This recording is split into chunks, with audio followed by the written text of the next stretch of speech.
What's up, everybody? Alex here. Welcome back to another video, and welcome to a contest entry for one of my good friends, Mike, over at MGK Boston, who is pushing for a ridiculous 1 trillion subscribers. So these videos are always a ton of fun and super interesting because I know a lot of people, when they click on like a contest entry video, they're like, man, that's dumb.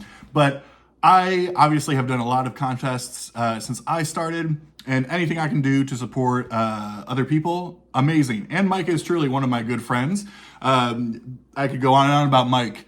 Mike, I miss you, brother. Call me. You used to call me. You don't as much anymore. So Mike's pushing for 1 trillion, and I'm going to do my small part, and I know about small parts, googity, to help him out. Now, I'm in a hockey jersey here. I think it gets me an additional entry. There's another sort of requirement to get an additional entry, but Mike should know at this point about how lonely and isolated I am as a human being.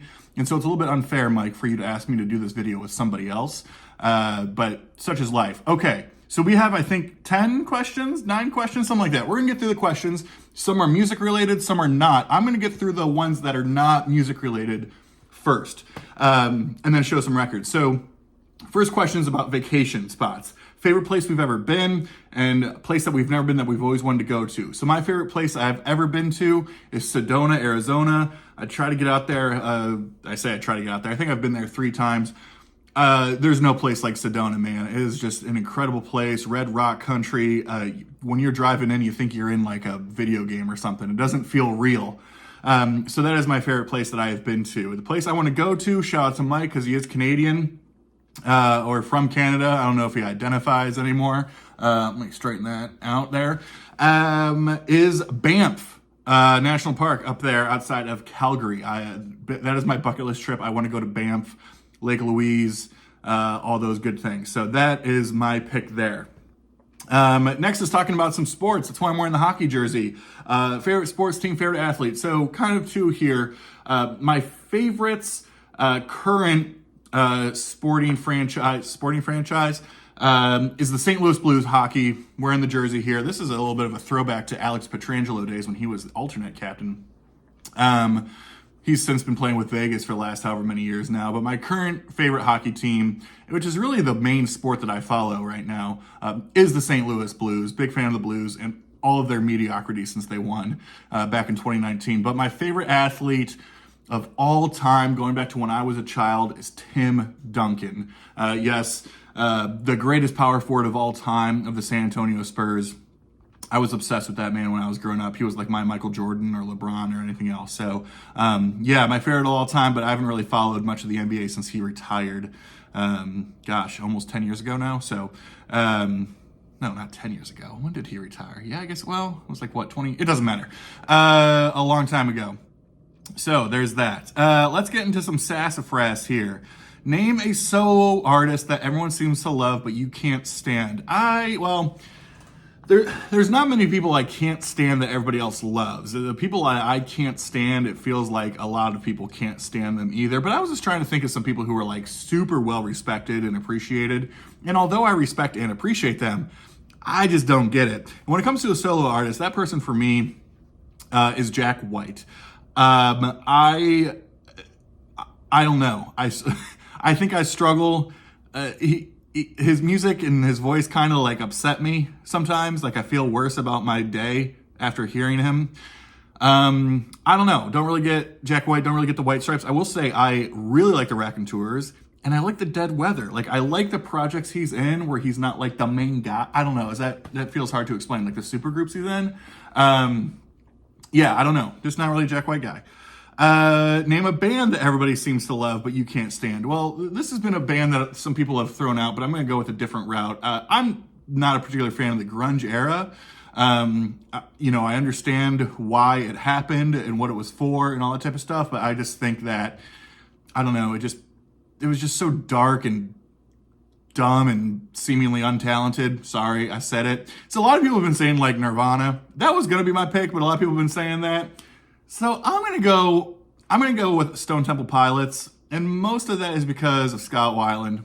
Don't mean to speak ill of the dead, but I never could really stand that guy. Just his voice, his personality, all that just always rubbed me the wrong way. So yeah, that's going to be my pick there. So I think those are the non-music related questions. Well, that's a music related question, obviously, but non-record questions. Okay, so the next one is going to be show a jazz album. Well, I'm going to be supportive of the Homeland for Mike, and the jazz album I'm going to show is the Oscar Peterson Trio Plays. Oscar Peterson is from Montreal, Canada, actually, so this could fit another question.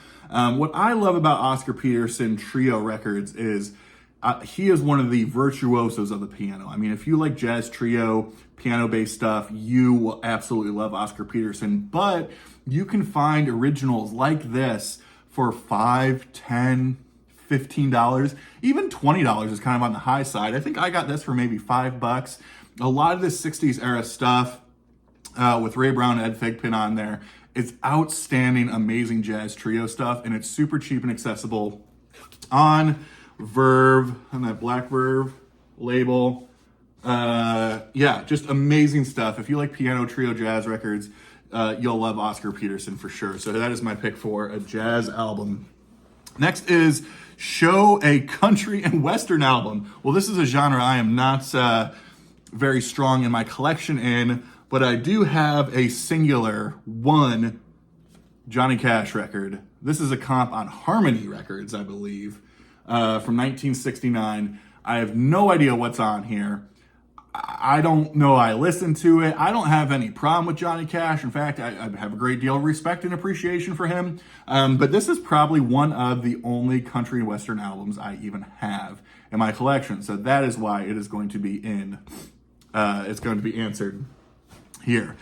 Got that. Share a concert memory. Okay, so I'm showing a record for this because a lot of people are sharing some really positive concert memories, but I'm going to share kind of a funny one. So last year at some point, I think it was over the summer maybe, I went to go see the Pete Best Band. Now, you probably know Pete Best, the original, or what, the drummer before Ringo, and the Beatles famously, kicked out from not being good enough or whatever, but he's still riding that name. He got a good amount of a good payday from the anthology releases back in the 90s or whatever. And so he's touring. I mean, he goes out there and plays the stuff. And so he was literally playing like what I could only relate to of like a local roller rink. I mean, it was a small, tiny kind of dance hall type of place. I was there with a bunch of like grandparents and grandchildren, and they had said the whole time advertising, Pete's going to play the show and then he's doing autographs after. He's going to do a signing after. Well, I didn't realize that this was going to be like Comic-Con type signing autographs, where you had to pay money for him to sign something for you. So before I wanted to get a record signed, but for the Beatles fans out there, there's only so many Beatles albums that he played on. And one of them is this sort of, UK reissue here. This is the Beatles featuring Tony Sheridan. And yeah, he is on here. And I was like, this will be perfect. I was able to find this record the day of, pretty cheap. I was so excited to have like the OG drummer sign this, that he's actually on. He might even respect it that I had this record. How cool is that? And then and here's the thing, the show was terrible. He's barely even playing the drums up there. It's kind of sad, but he also kind of has the shakes. He's getting old. They got a backup drummer. I think it's like his son or nephew playing. I don't know. It was not a good show, but I'm sitting there going, the asshole collector in me is like, just get done playing so I can go get my shit signed and go home. So the show ends, the line forms, people are all in line, and his manager / wife / handler puts up a sign on the table before he sits down that says that basically nothing is free. Any personal item to get signed is $50, cash only. I mean, I'm in an old school roller rink. I don't have an ATM. I'm surrounded by a bunch of old people. They don't know what Venmo even is. And me and a handful of other people kind of walked out of there pretty pissed off. It was not advertised that way. And so I will always remember attending probably the worst concert of my life simply to get this thing signed by the original drummer of the Beatles, only to not do that because it was going to cost me $50 that I did not have. And such is life, right? Okay. Shout out to a newer vinyl community channel. I will do that. I did my prog tag recently, and the channel I came across who jumped in on it, his name is Jake, I believe, and his channel is Grooves and Grails. He's just over 100 subscribers. But Grooves and Grails, I believe, is it. And he was showing some of these prog records that I'm like envious of. I'm like sitting there going, oh my gosh. Like, so if you're a prog guy, go follow him. But Grooves and Grails, again, I think his name's Jake. Great collection, really cool channel and presentation. So that's my shout out for him. Okay, let's see what else we got here. Shown album by a Canadian artist. Well, I already showed the Oscar Peterson, but I want to show another Canadian artist that I don't hear a lot of people talk about. And this is such a great record. Easy to find and just sounds great. And that is Black Noise by FM. Band out of Toronto, I believe. A three-piece kind of spacey, poppy, semi-proggy outfit. Of course, with Nash the Slash on here, Martin Deller and Cameron Hawkins. Just a really cool, artsy, poppy, proggy, you can kind of tell spacey kind of band too. So this was sort of their big, I don't want to say hit, but definitely their best record. They have a number after this one, but this one is amazing. So if you don't know FM Black Noise, get FM Black Noise. It's a super cool record. And then lastly, I think we have Happy Birthday, Shown album that was released the year that you were born. Well, I was born in 1990, and my favorite record come out in 1990, and this is one of my prized possessions in the vinyl world, and that is the debut from Jellyfish. Yeah, this amazing sort of artsy, power poppy, just amazing musicianship, production quality. This is Belly Button, and this here is an original 1990 press that is actually a promo copy as well. It has like a big fold-out trifold situation going on. I love Jellyfish. They only released 2 albums, this and Spilt Milk. I love them both pretty equally, but for 1990, this is certainly my pick, the debut from Jellyfish. Absolutely amazing, great stuff. So there you go, Mike and Patty. Hope it was well. Hope I get that cake. Probably won't though, because I'm like 5 hours away, but cheers to you reaching 1 trillion subscribers. What an amazing accomplishment that is. I hope to get there someday as well. Hope you both are doing well and staying warm. And yeah, for everybody else, we'll check you on the next one. Take care now. Bye.